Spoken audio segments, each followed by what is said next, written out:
తులసికి ఒక లక్షణం ఉంది. తులసి లక్ష్మి యొక్క స్వరూపం. తులసి ఈ భూమి మీద పుట్టినటువంటిది మొట్టమొదట ఎక్కడి నుంచి పుట్టింది అంటే బీజము నుంచి వచ్చింది కాదు. తులసి చెట్టు గింజల్లోంచి రాలేదు. తులసి చెట్టు వృంద అనబడేటటువంటి మహాపతివ్రత యొక్క శరీరము దగ్ధమైనప్పుడు ఏర్పడినటువంటి బూదిలోంచి విత్తనాలు చేశారు బ్రహ్మగారి యొక్క అనుగ్రహం చేత. ఆ విత్తనములను చల్లితే అందులోంచి తులసి పుట్టింది. అందుకే అసలు తులసి కారణజన్మురాలు, లక్ష్మియే తులసిగా వచ్చింది. తులసికి ఒక్కదానికే ఒక లక్షణం ఉంది లోకంలో.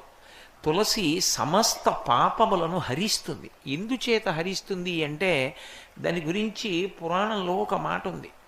యన్మూలే సర్వతీర్థాని యన్మధ్యే సర్వదేవతై యదశ్రీ సర్వవేదేషు తులసీత్వం నమామి.